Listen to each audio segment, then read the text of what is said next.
Саламатсыздар ма, білім алушылар? Сіздің назарларыңызға дәріс 3 дәндердің қоспасы құрамындағы арамшөп тұқымдарын анықтау және қиын ажырататын арамшөптердің сипаттамасы. Қаралатын сұрақтар: дәнді қоспалардағы арамшөптерді анықтау әдістері, бидай, арпа, қара бидай дақылдарындағы бөлініп ажыратылу қиын арамшөп тұқымдары. Кең таралған паразитті арам сояу мен сұңғыланың арасында басты айырмашылық олардың қоректену тәсілдеріне байланысты. Жартылай паразиттік арамшөптерге тамыр жүйесі және жасыл жапырақтары бар, өз бетінше қоректене алатын арамшөптер жатады.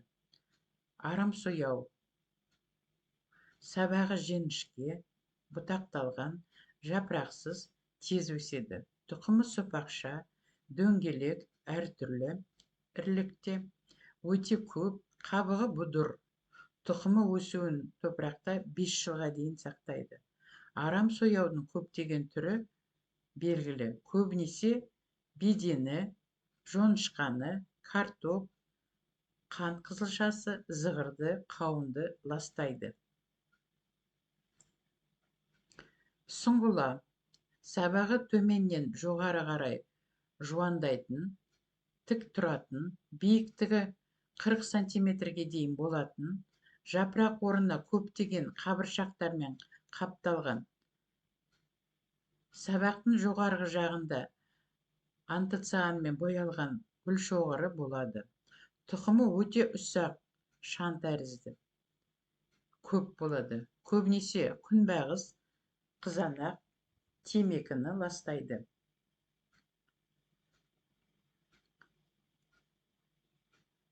Күрес шаралары: тұқымды сапалы түрде тазалау, ауыспалы егісте дақылдарды кезектестіру, егістің арам сояумен ластанған бөлігін өртеу, терең аудара жырту, сұңғыламен ластанбайтын, оларға қарсы тұру қабілетті күшті сорттарды өсіру, гербицидтерді қолдану.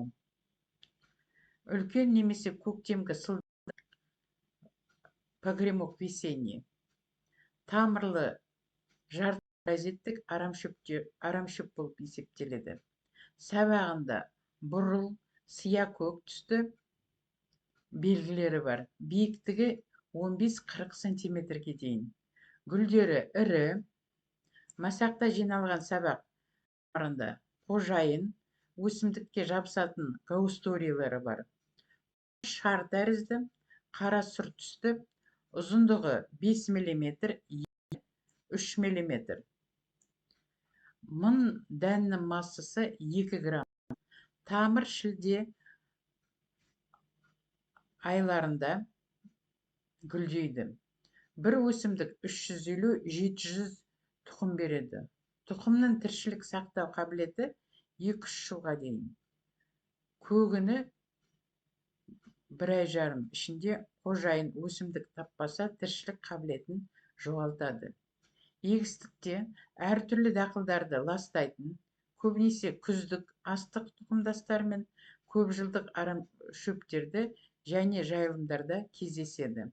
Жартылай паразиттік арамшөпке бұдан басқа осындай түрлері жатады. Қандауыр, орысша зубчатка обыкновенная дейді.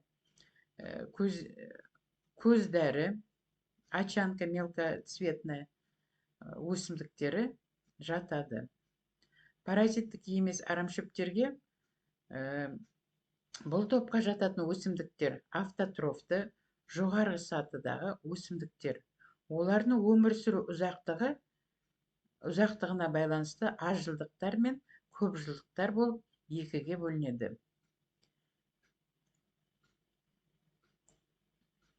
Негізінен тұқыммен көбейетін, өмір сүру ұзақтығы 2 жылдан аспайтын, тұқымы піскеннен кейін тіршілігін жоятын өсімдіктер жатады. Биологиялық ерекшеліктерімен өмір сүру ұзақтығына байланысты азжылдық шөптерді, эфемерлер, жаздық ерте шығатындар, жаздық кеш шығатындар, қыстап шығатындар, күздік және 2 жылдықтар деп бірнеше топқа бөледі. Эфемерлер, рантәрізділер. Өмір сүру ұзақтығы өте қысқа. Бір маусымның ішінде бірнеше рет тұқым беріп, сондай өсімдіктер жатады. Өкілі дымқыл жұлдызшөп қалампырлар тұқымдасына жататын, ал сабағы нашар бұтақталған, жерде жататын немесе жерден жартылай көтерілген әлсіз сабақ, құнарлы, ылғал топырақта жұлдызшөп біртұтас үйісқан түрде өседі және мәдени дақылдарды ығыстырып шығарады. Барлық дақылдарды ластайды, әсіресе отамалы дақылдар мен көкөніс дақылдарды қатты ластайды. Өмір сүру ұзақтығы 40 күнге дейін.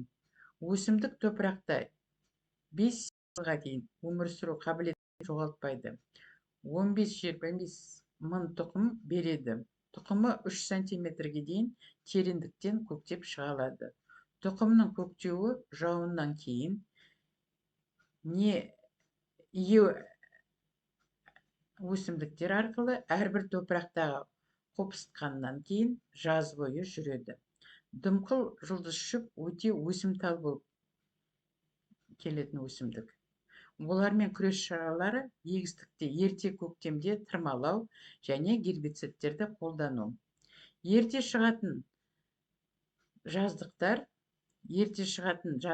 қатарына ауыл шаруашылық дақылдармен бір мезгілде пісіп жетілетін, егіске өте үлкен зиян келтіретін өсімдіктер жатады.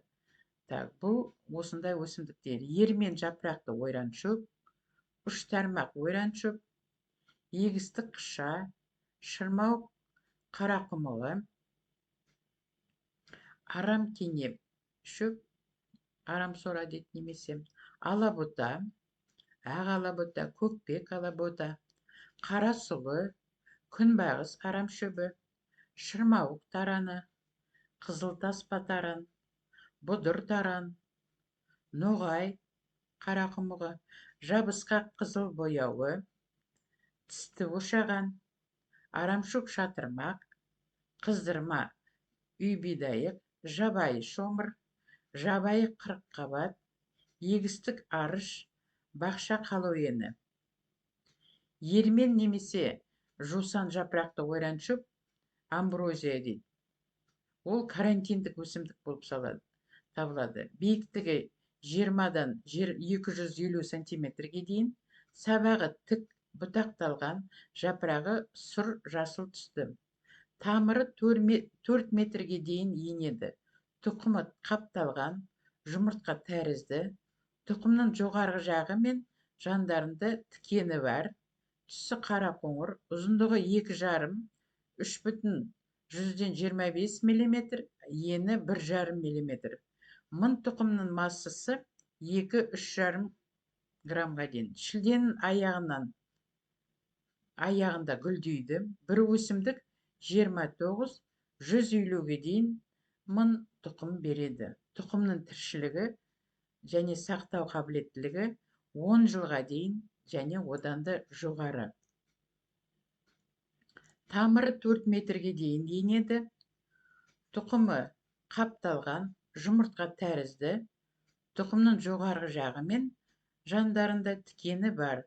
Түсі қара қоңыр, ұзындығы 2,5-3,25 мм-ге дейін. Ал ені 1,5 мм. Мың тұқымның массасы 2-3,5 граммға дейін. Шілденің аяғында гүлдейді. Ал бір өсімдікті 1500 мың тұқымы береді. Тұқымнан тіршілік сақтау қабілеттілігі 10 жылдан астам. Арам кенеп шөп немесе арамсора, конопля сорны деп аталады. Сыртқы түрімен мәдени кенеп шөпке ұқсайды және осы дақылдарға бейімделген арамшөп болып саналады. Кенеп, қарақұмық, тары егістерінде көп кездеседі. Тамыр жүйесі кіндік тамырлы, сабағы тіке тұратын, бұтақталған, жапырақ жапырағы мол, биіктігі 1,5 метрге дейін болады. Тұқымы сарғыш немесе жасылдау сұр түсті болады. Ұзындығы 4 мм, ені 3 мм. Мың тұқымның салмағы 12-25 грамм аралығы.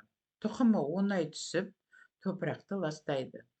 Тұқымын топыраққа түскен жылы өнбейді, қыстап шыққаннан соң қаулап шығады. Тіршілік қабілеттілігі 2 жылдан 40 жылға дейін созылады. Алабота немесе алабота немесе көкпек алабота барлық жерлерде кездеседі. Бүкіл дақылдарды ластайды. Өсімдіктің биіктігі 1,5 метр, ал қатты будақтанып өседі. Әрбір өсімдік 1000-ға жуық тұқым береді. Тұқымның өсіп шығу тереңдігі 0,3-0,5 см тереңдікте. Тұқымы жануарлардың ішінен шыққаннан кейін өсу қабілеттілігін жоғалтпайды. Қара сұлы кең таралған өте зиянды арамшөп. Сыртынан қарағанда мәдени сұлыға өте ұқсас болып келеді. Бірақ та одан басты айырмашылығы тұқымы піскен кезде масақтан оңай түсіп қалады. Тұқымында таға деп аталатын арнайы мүшесі болады. Мәдени сұлыда ондай мүше болмайды.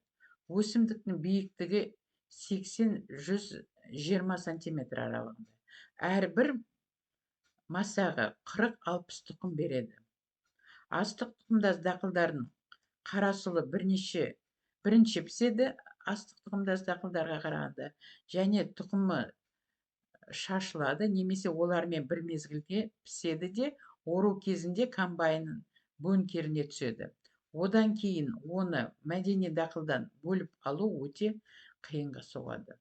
Шашылған тұқымдар бірінші жылы нашар өседі, 8%-ға дейін, ал қыстап шыққаннан кейін тереңдігі 5-10 см-ден өнеді. Тұқымның топырақта өсу қабілеттілігін жоғалтпай сақтауы 3-4 жылға дейін созылады. Қара сұлы барлық дақылдарды ластайды, әсіресе жаздық астық тұқымдас дақылдарын, егістіктерін.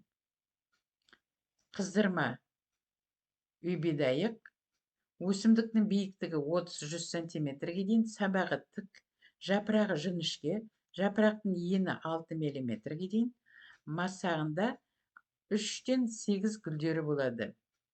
Тұқымы жұмыртқа тәрізді, ұзындығы 5-7 мм, ені 2-2,5 мм. Мың дәннің массасы 6-10 грамм. Маусым-шілде айларында гүлдейді. Бір өсімдікте 75-500 тұқым береді.